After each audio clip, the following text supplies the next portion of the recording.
Bonsoir à vous tous et bienvenue à notre étude biblique du mercredi soir. Bienvenue à notre exploration du message de la parole de Dieu en 2025, dans le but de trouver l'équilibre biblique et de pratiquer ce qui plaît au Seigneur. Ce soir, nous revenons sur la question du légalisme. La question du légalisme, sur l'expression légaliste que les chrétiens utilisent parfois pour condamner un frère ou une sœur dans le Seigneur.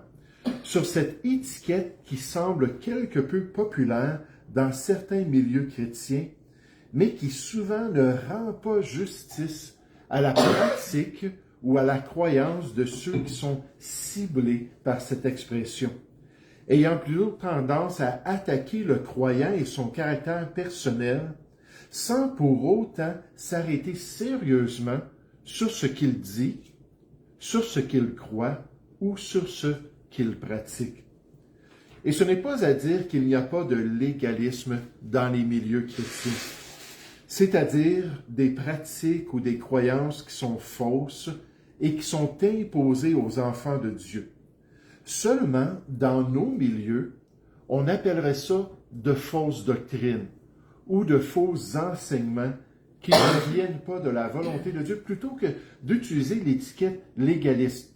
C'est un peu comme si je pense aux adventistes. Puis ça serait normal pour un adventiste de parler de son adoration de Dieu le jour du sabbat, le samedi. Ça fait partie de son vocabulaire. Ou peut-être on pourrait penser à un ménonite qui se mettrait à décrire les différents voiles que les dames portent durant les réunions d'église. Pour eux, c'est normal de parler de ces voiles-là que les femmes vont avoir pour honorer leur mari, puis honorer nécessairement le Seigneur.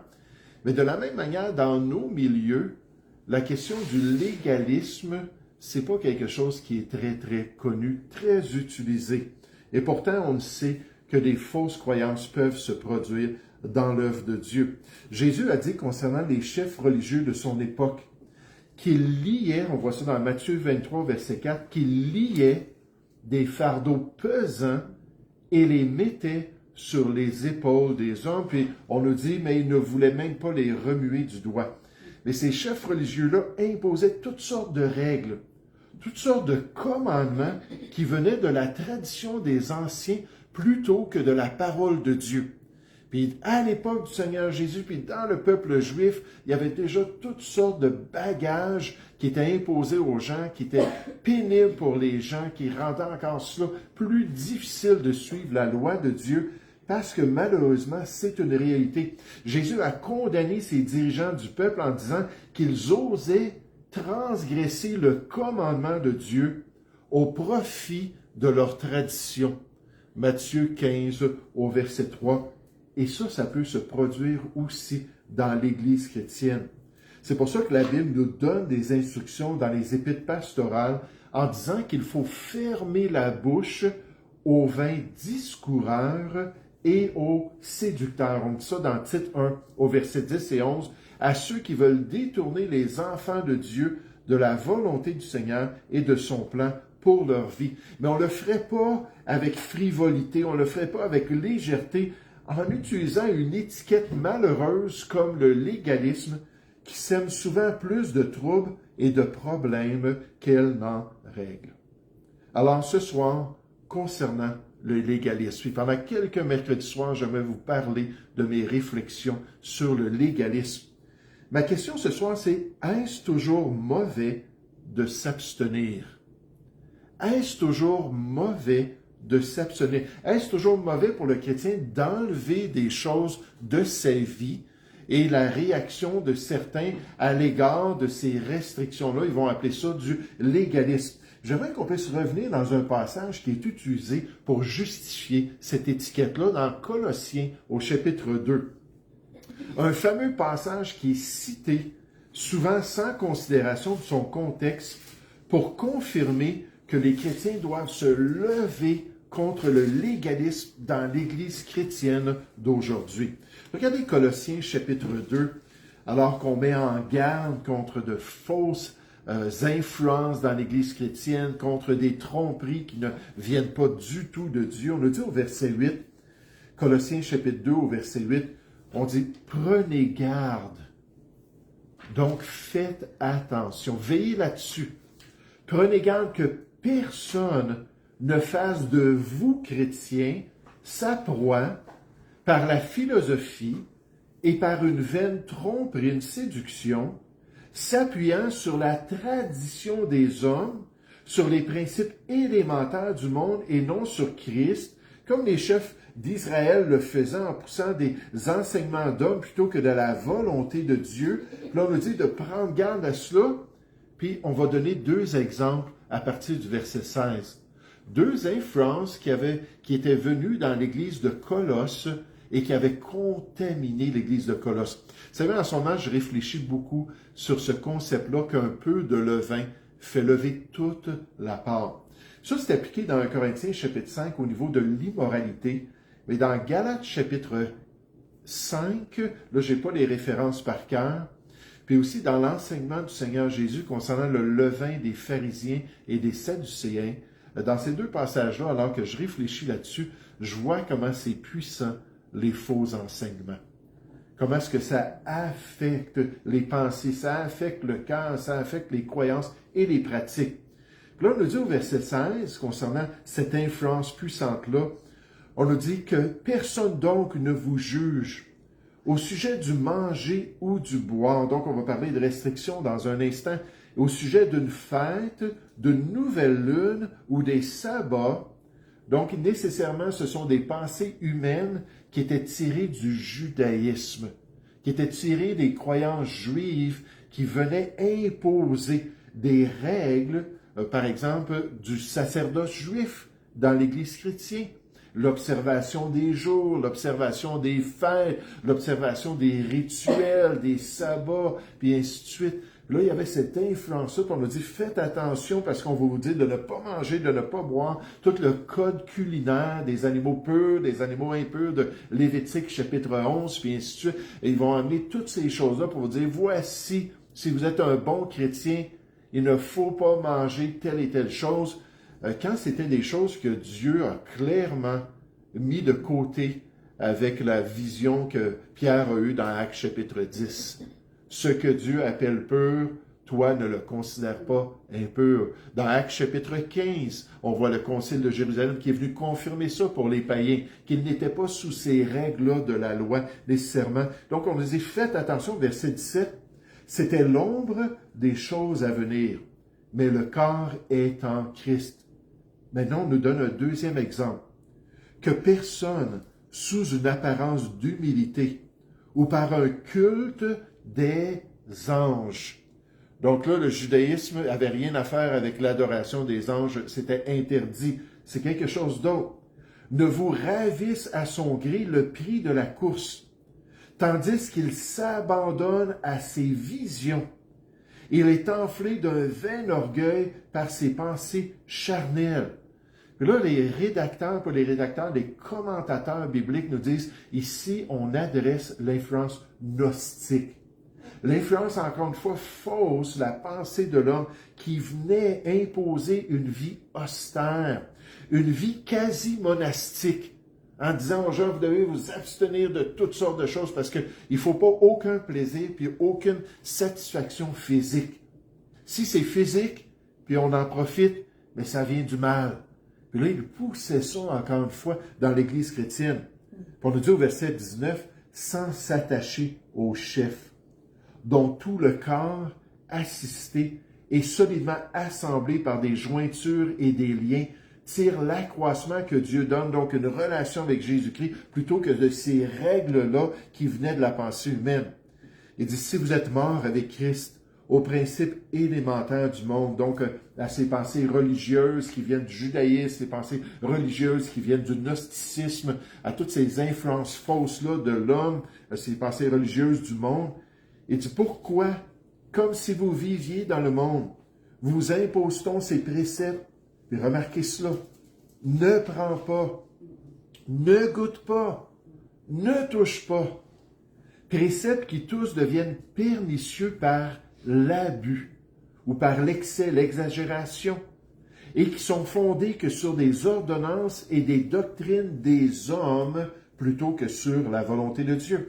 Ils ont en vérité une apparence de sagesse en ce qu'ils indiquent un culte volontaire, de l'humilité, le mépris du corps, mais cela est sans valeur réelle et ne sert qu'à satisfaire la chair. Puis voilà le contexte ici de ce texte. Des influences religieuses du monde, des influences qui étaient imposées aux chrétiens, mais qui ne faisaient pas qui n'accomplissaient pas la volonté de Dieu. Puis au verset 21, Paul affirme que les chrétiens ne doivent pas se soumettre à ces restrictions-là, telles que, puis là il en nomme 3. C'est souvent le passage clé pour ceux qui accusent des gens de légalisme, quand ils entendent surtout qu'on encourage d'avoir des restrictions, de s'abstenir de certaines choses. Donc, ils vont dire, ne prends pas, ne goûte pas, ne touche pas. Puis là, ma question, c'est, est-ce que c'est dans toutes circonstances qu'il ne faut pas prendre, il ne faut pas goûter, il ne faut pas toucher? C'est ce qu'on essaie de nous faire croire quand on cite ce passage-là, sans nous parler de son contexte et de la réalité de fausses influences païennes qui étaient là dans l'Église. Puis pour moi, je me pose la question, est-ce que c'est en tout contexte de la vie chrétienne qu'on doit appliquer cela? Et oui, dans les pensées religieuses des hommes, mais qu'en est-il de la pensée de Dieu? Arrive-t-il dans le Nouveau Testament que Dieu demande aux enfants de Dieu de s'abstenir de certaines choses en particulier? Y a-t-il des commandements d'abstinence? C'est pour ça que j'ai posé la question au début. Est-ce toujours mauvais de s'abstenir? Ici, dans Colossiens chapitre 2, oui, parce que c'était des pensées exagérées venant des religions humaines qui n'avaient rien à faire avec la pensée de Dieu. Mais est-ce que Dieu, des fois, nous demande de nous abstenir? Puis la réponse est très claire dans les Écritures. J'aimerais juste passer quelques instants à voir des passages qui nous le disent. Allons juste dans le chapitre 3. Quand les gens citent le Colossiens chapitre 2, surtout le verset 21, je leur dis, est-ce que vous avez considéré le chapitre 3? Est-ce que vous avez analysé ce qu'on nous dit dans le chapitre 3? Parce que le chapitre 3, c'est presque juste des restrictions et des abstinences que Dieu demande. Puis vous allez voir la réponse des gens à cela. Ils vont dire, « Oh non, non, c'est parce que c'est pas la même catégorie que qu'est-ce qu'on voit ici. Ne prends pas, ne goûte pas, ne touche pas. » Là, c'est une autre catégorie d'abstinence. Pour moi, Colossiens chapitre 3, son équivalent dans les Écritures, c'est Éphésiens chapitre 4 au chapitre 6. Lorsqu'on nous parle de la nouvelle vie en Jésus-Christ. D'une manière positive, d'une manière négative, on nous présente la volonté de Dieu si nous sommes vraiment des enfants de Dieu. Mais pour moi, c'est très clair dans les Écritures que Dieu nous dit qu'il y a des choses qu'il ne veut pas que nous ayons dans notre vie. Pensez à Galates chapitre 5, avec les œuvres de la chair qui sont évidentes. Puis là, on commence, on fait toute la liste noire des choses qui ne plaisent pas à Dieu. Puis on nous dit, ceux qui pratiquent ces choses n'hériteront point le royaume de Dieu. Puis là, on fait le contraste avec le fruit de l'esprit, puis la marche chrétienne. Mais ça, c'est un exemple. Pensez à 1 Corinthiens chapitre 6, lorsqu'on fait encore une fois une liste d'injustices.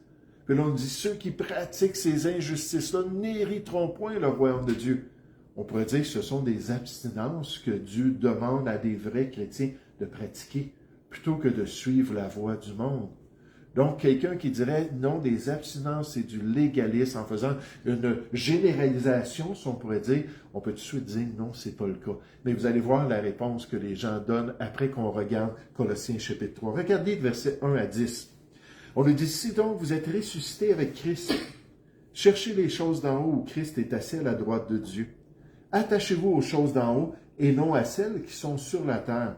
Car vous êtes morts et votre vie est cachée avec Christ en Dieu. Quand Christ, votre vie, paraîtra, alors vous paraîtrez aussi avec lui dans la gloire. Et verset 5 nous dit, faites donc mourir. Donc, crucifiez la chair avec ses désirs et ses passions. Faites donc mourir. Puis on nous donne des exemples. Ce qui est terrestre, la débauche, l'impureté, les passions, les mauvais désirs et la cupidité qui est une idolâtrie. C'est à cause de ces choses que la colère de Dieu vient sur les fils de la rébellion. C'est ainsi que vous marchiez autrefois lorsque vous viviez dans ces péchés. Mais maintenant, renoncez à toutes ces choses. On continue. À la colère, à l'animosité, à la méchanceté, à la calomnie, aux paroles équivoques qui pourraient sortir de votre bouche. Ne mentez pas les uns aux autres, vous étant dépouillés du vieil homme et de ses œuvres, ayant revêtu l'homme nouveau qui se renouvelle dans la connaissance selon l'image de celui qui l'a créé. Est-ce que le Nouveau Testament nous parle de mettre des choses puis d'enlever des choses dans notre vie? Oui, effectivement, il y a des abstinences qui sont bonnes pour les chrétiens. Mais la réponse, c'est qu'on ne parle pas de la même chose. Ici, on nous parle de la moralité. On nous parle de choses qu'on ne doit pas avoir dans nos attitudes, dans notre cœur, dans nos motivations, bien sûr. Tandis que dans Colossiens chapitre 2, on nous parle de toucher, c'est pratique, toucher certaines choses et goûter certaines choses. Alors, on n'a pas parlé de goûter puis de toucher ici, dans ce passage-là. Là, je dirais, OK, parfait. Là, vous avez généralisé peut-être le légalisme, là, vous voulez être plus pratique sur certains aspects. Bon, on va aller voir ça dans les Écritures. Regardez Romains chapitre 14. Romains chapitre 14. Vous vous rappelez qu'aux yeux de Dieu, certains chrétiens mangeaient de telle nourriture, puis d'autres chrétiens mangeaient d'autres nourritures. En passant, le mot « ne goûtez pas », l'expression, ça veut dire « ne mangez pas ». Donc, c'est pas juste de goûter quelque chose, ça parle de ne pas prendre quelque chose puis consommer quelque chose. Mais dans Romains chapitre 14, on nous dit qu'on peut varier dans ce qu'on mange, on peut varier dans les jours qu'on préfère, on peut avoir des convictions différentes, puis Dieu nous accepte à travers tout cela. Mais regardez ce qu'on nous dit au verset 13. Alors que là, on vient à un aspect plus pratique à cause de notre considération pour autrui, notre amour pour les autres. On nous dit, soyez prêts à vous abstenir de manger quelque chose. Donc, on parle de goûter ici. C'est un aspect pratique. Ne nous jugeons, Romains 14, 13, donc plus les uns les autres, mais pensez plutôt à ne rien faire. À ne rien faire, donc ça peut éliminer beaucoup de choses pratiques dans notre vie, qui soit pour notre frère une pierre d'achoppement et une occasion de chute. Est-ce que ça veut dire qu'on doit s'abstenir même de nourriture, de goûter quelque chose en considérant les autres? Oui, effectivement. Verset 14, « Je sais, je suis persuadé par le Seigneur Jésus que rien n'est impur en soi et qu'une chose n'est impure que pour celui qui la croit impure. Mais, si pour un aliment, quelque chose que tu vas manger, ton frère est attristé, tu ne marches plus selon l'amour. Ne cause pas par ton aliment la perte de celui pour lequel Christ est mort. Que votre privilège ne soit pas un sujet de calomnie, car le royaume de Dieu, ce n'est pas le manger et le boire, mais la justice, la paix et la joie par le Saint-Esprit. Celui qui sert Christ de cette manière est agréable à Dieu et approuvé des hommes avec considération, étant prêt à dire, « oui, moi je suis en paix avec ça, oui, moi j'ai une bonne conscience devant ça, mais si c'est scandaleux pour quelqu'un, mon frère André, qui avait beaucoup à cœur les musulmans, avait tout étudié ce qui était légitime. Comment est-ce qu'on appelle ça encore? Alam, ce qui est légitime de jeûne blanc. Halal, ok, ce qui est légitime, il avait tout étudié ça. Pourquoi? Parce qu'il invitait des musulmans à venir manger chez lui. Il voulait s'assurer de ne pas avoir de chats, je pense. Je pense que c'est les chiens que Mahomet aimait, puis les chats qu'il n'aimait pas, ou vice-versa. En tout cas, juste s'assurer qu'il n'y ait rien qui puisse les scandaliser. Puis pourtant, c'était de la nourriture qu'il aimait. Il n'y avait aucun problème, tout ça, de pouvoir la manger. Et là, c'est ça qu'on nous dit ici, là. Pas manger le chien, non. Ça, c'est juste aux États-Unis. Verset 19. C'est-à-dire, ainsi donc, recherchons ce qui contribue à la paix et à l'édification mutuelle. Mes droits, puis ma liberté, mets ça de côté pour plaire à Dieu. Pour un aliment, ne détruis pas l'œuvre de Dieu. Est-ce que c'est légitime parfois de ne pas goûter quelque chose? Oui, Paul nous le dit en vérité, toutes choses sont pures, mais il est mal à l'homme quand il mange, de devenir une pierre d'achoppement.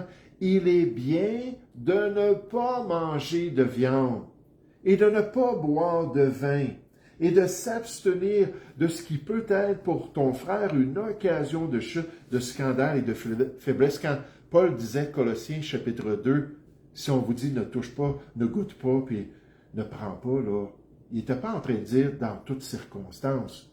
Non, envers des faussetés de gens qui ne connaissent pas la volonté de Dieu, puis qui imposent leurs idées à l'Église chrétienne. Mais il dit, dans certains contextes, il faut renoncer. Dans certains contextes, il faut mettre des choses de côté dans notre vie. Verset 22, cette foi que tu as, garde-la pour toi devant Dieu en privé.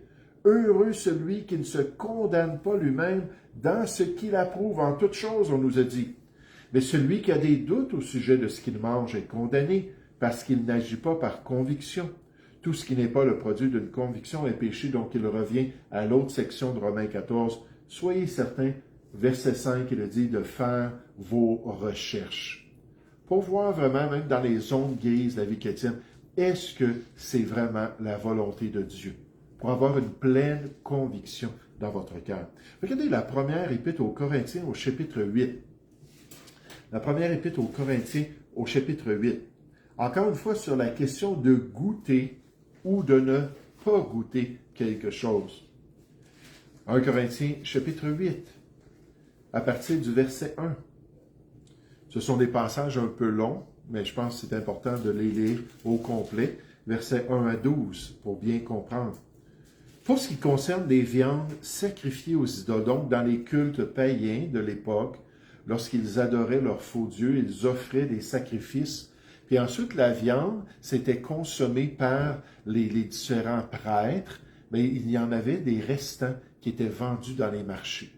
Là, quand on pense à une ville comme Corinthe, qui avait beaucoup de temples, ça faisait beaucoup de viande qui était vendue au marché. Il y avait des viandes qui n'étaient pas offertes en sacrifice et d'autres qui l'étaient. Ça pouvait affecter les chrétiens et les gens autour d'eux.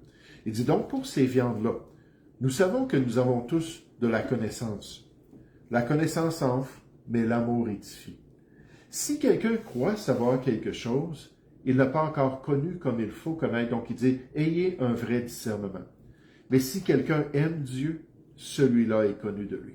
Pour ce qui est donc de manger des viandes sacrifiées aux idoles, nous savons qu'il n'y a point d'idole dans le monde. Donc il n'y a pas vraiment de Dieu réel, là, que ce soit Zeus ou Apollos ou toutes les différentes divinités qui étaient adorées. Il n'existe pas vraiment et qu'il n'y a qu'un seul Dieu. Car s'il est des êtres qui sont appelés Dieu par les gens du monde, soit dans le ciel, soit sur la terre, comme il existe réellement plusieurs dieux et plusieurs seigneurs dans les religions populaires des gens, pas en réalité, néanmoins pour nous, il n'y a qu'un seul Dieu, le Père, de qui viennent toutes choses et pour qui nous sommes, et un seul Seigneur, Jésus-Christ, par qui sont toutes choses et par qui nous sommes. Mais cette connaissance n'est pas chez tous.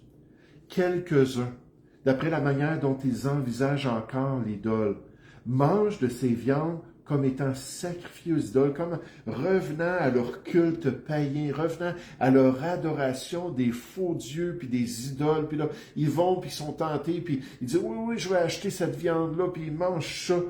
Puis là, on nous dit, leur conscience qui est faible en est souillée. Ils se sentent comme s'ils s'étaient retournés dans la vieille religion.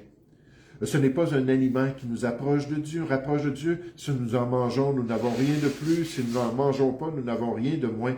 Prenez garde toutefois que votre liberté ne devienne une pierre d'achoppement pour les faibles. Si vous arrivez au marché, vous mangez de tout ce qui est au marché, vous ne posez pas de questions, vous achetez ces choses-là, vous savez que ça n'a pas d'importance pour Dieu. Et il dit, faites attention. Car si quelqu'un te voit, toi qui as de la connaissance, assis à table dans un temple d'idoles, sa conscience à lui qui est faible ne le portera-t-elle pas à manger des viandes sacrifiées aux idoles, à vouer un culte à ces vieilles divinités-là?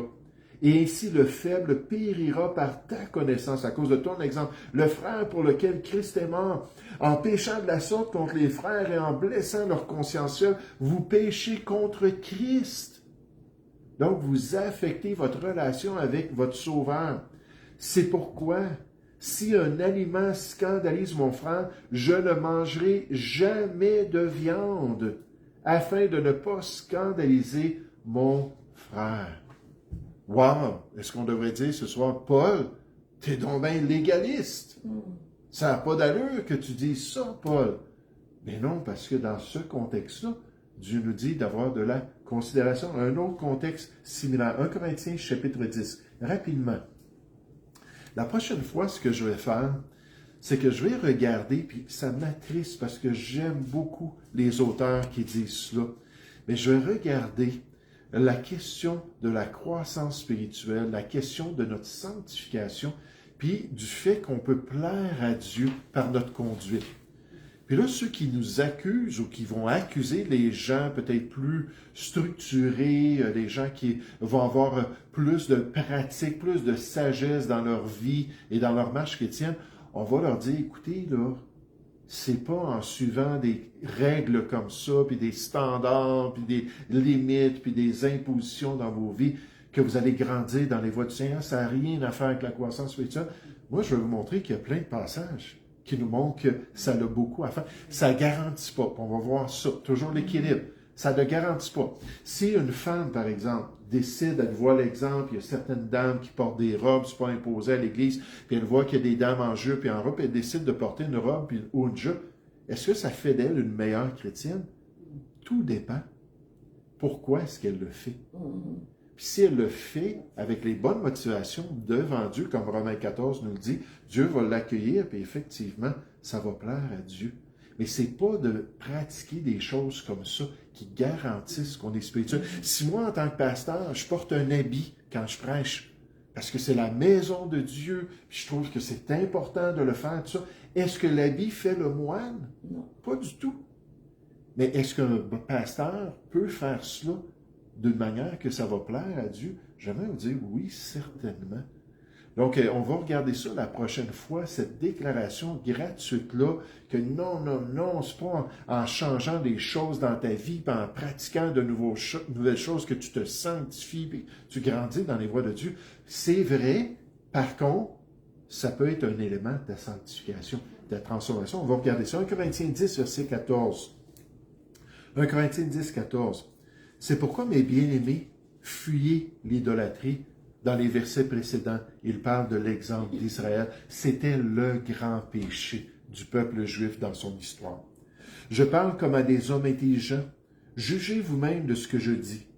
La coupe de bénédiction, quand on prend le repas du Seigneur, que nous bénissons, n'est-elle pas la communion au sang de Christ? On s'identifie à l'œuvre de Jésus. Le pain que nous rompons n'est-il pas la communion au corps de Christ? Puisqu'il y a un seul pain, nous qui sommes plusieurs, nous formons un seul corps et nous participons tous à un même pain. On est tous unis au sacrifice de Jésus. Voyez les Israélites, donc les Juifs dans l'Ancien Testament, selon la chair, ceux qui mangent les victimes dans les sacrifices qui étaient offerts, ne sont-ils pas en communion avec l'autel? Que dis-je donc? Donc il dit, je reviens aux idoles. Que la viande sacrifiée aux idoles est quelque chose, ou qu'une idole est quelque chose, nullement. Là, voici ce que Paul vise par cette exhortation. Il dit au verset 20, « Je dis que ce qu'on sacrifie, on le sacrifie à des démons. » Derrière les religions païennes, derrière tous les cultes, puis toutes les églises qui ne sont pas de vraies églises chrétiennes, il y a une influence spirituelle, une influence démoniaque. Puis il dit, on offre ça à des démons et non à Dieu. Or, je ne veux pas que vous soyez en communion avec les démons. Donc, même les chrétiens qui se sentaient à l'aise d'aller dans les temples, puis d'être présents pendant l'Eucharistie, j'allais dire, c'est pas l'Eucharistie, la messe, mais être présent pendant ces rituels-là. Paul dit, attention, là, c'est tout un domaine spirituel auquel vous êtes en train de vous associer. Verset 21. Vous ne pouvez boire la coupe du Seigneur et la coupe des démons. Ça marche pas. Vous ne pouvez participer à la table du Seigneur et à la table des démons. Paul, est-ce que tu es devenu un légaliste en disant ça? En disant aux chrétiens de ne pas boire, de ne pas goûter quelque chose, verset 22. Voulons-nous provoquer la jalousie du Seigneur? Sommes-nous plus forts que lui? Tout est permis, mais tout n'est pas utile. Ça, c'est un autre élément qu'on va regarder quand on va parler de cette question-là, du légalisme. L'utilité de la vie chrétienne. Il y a des choses qu'on doit changer. Tout est permis, mais tout n'édifie pas. Il dit que personne ne cherche son propre intérêt, mais que chacun cherche celui d'autrui. Mangez de tout ce qui se vend au marché, donc quand on le fait au marché, sans vous enquérir de rien par motif de conscience, car la terre et tout ce qu'elle renferme est au Seigneur. Si un non-croyant vous invite et que vous alliez, mangez de tout ce qu'il vous présentera, sans vous enquérir de rien par motif de conscience. Mais si quelqu'un vous dit, ceci a été offert en sacrifice, n'en mangez pas. Donc, ne goûtez pas. Ah oui, n'en mangez pas. À cause de celui qui a donné l'avertissement et à cause de la conscience. Je parle ici non de votre conscience, mais de celle de l'autre. Pourquoi en effet ma liberté serait-elle jugée par une conscience étrangère? Si je mange avec action de grâce, pourquoi serais-je blâmé au sujet d'une chose dont je rends grâce? Voici un super principe. Verset 31. Soit donc que vous mangiez, soit que vous buviez. Vous voulez être pratique? On est pratique. Soit que vous fassiez quelque autre chose, toucher, prendre, saisir, peu importe, faites tout pour la gloire de Dieu. Ne soyez en scandale ni aux Grecs, ni aux Juifs, et ni à l'Église de Dieu.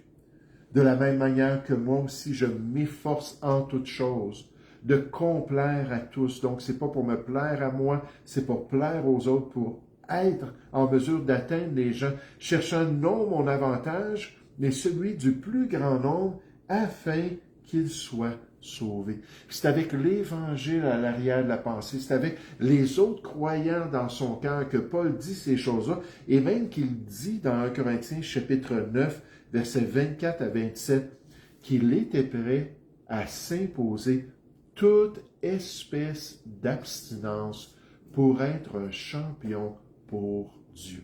Il dit aux Corinthiens, pour l'Évangile, pour le salut des âmes, pour être efficace dans l'œuvre de Dieu, vous aussi courez de manière à le remporter, étant prêt à vous abstenir de toutes sortes de choses. Aux frères et sœurs, il ne faut pas utiliser l'étiquette de légaliste. Il ne faut absolument pas prendre des textes bibliques pour le justifier sans considérer son contexte. Il faut saisir les nuances des Écritures sur les différentes questions de la parole de Dieu. On n'ira pas voir le dernier passage ce soir, je vais juste vous le demander de le lire vous-même dans 2 Corinthiens chapitre 6, verset 14 jusqu'au chapitre 7, verset 1. On parle du joug étranger. On nous dit de ne pas, en tant que chrétien, se mettre sous un joug étranger, donc dans un engagement formel avec quelqu'un qui n'est pas un enfant de Dieu.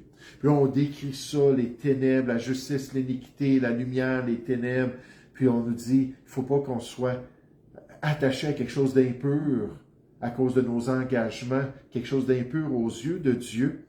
Puis je vais quand même juste vous le lire au verset 17, ça dit, c'est pourquoi sortez du milieu d'eux, séparez-vous, dit le Seigneur, ne touchez pas. Ah! On a vu ça dans Colossiens chapitre 2. Ne touchez pas à ce qui est impur et je vous accueillerai. Puis là, si on va jusque dans 2 Corinthiens chapitre 7 au verset 1, ça dit, ayant donc de telles promesses, bien-aimés, on nous dit d'être prêt à se purifier de toute souillure de la chair et de l'esprit en achevant notre sanctification dans la crainte de Dieu. Et ça, on va y revenir la prochaine fois.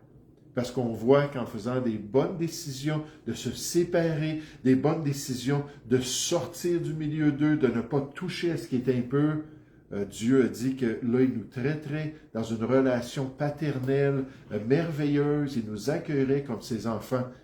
Puis là, l'application, c'est soyez donc prêts à vous purifier de toutes choses mauvaises. Puis quoi? Vous allez continuer en le faisant, votre sanctification dans la crainte du Seigneur. Dieu va vous bénir, Dieu va vous accompagner et Dieu va vous permettre d'accomplir sa volonté. Donc, concernant le légalisme, est-ce que c'est toujours mauvais de s'abstenir? La réponse dans les quelques exemples plus pratiques, parce que dans tous les exemples, des dizaines d'exemples dans le Nouveau Testament, là on nous dit non, non, non, ce n'est pas la même catégorie de purification, mais même dans des exemples pratiques, ce n'est pas toujours le cas. Le chrétien peut s'abstenir pour plaire à Dieu, pour être une bénédiction pour autrui et pour pouvoir grandir dans les voies du Seigneur. Nous allons prier ensemble. Père Céleste, merci Seigneur pour les Écritures, merci pour les instructions du Nouveau Testament, des Épîtres en particulier. Et merci pour cette réalité qu'on doit veiller. Comme Colossiens 2.8 nous le dit, il faut prendre garde de ne pas être trompé. Il faut prendre garde de ne pas se faire séduire, puis de se faire amener sous des principes religieux, les rudiments du siècle présent de ce monde qui nous forcent à pratiquer des choses qui ne sont pas la volonté de Dieu. Mais Père Céleste aussi, aide-nous à pratiquer des choses qui sont dans ta volonté. Seigneur, on a vu des exemples de considération, des exemples d'amour, marcher dans l'amour d'autrui, et des exemples de ne pas être une occasion de chute, et toutes sortes de pratiques qu'on peut développer dans notre vie devant toi, comme Romains 14 nous le montre, parce qu'on t'appartient et qu'on veut faire ce qui est bien. Ô Père, aide-nous seulement à examiner les choses, à examiner ce qui t'est agréable, à retenir ce qui est bon à tes yeux et à nous abstenir de toute espèce de mal. Seigneur, pour grandir dans tes voies, pour te plaire et pour te glorifier. Nous te prions au nom du Seigneur Jésus. Amen.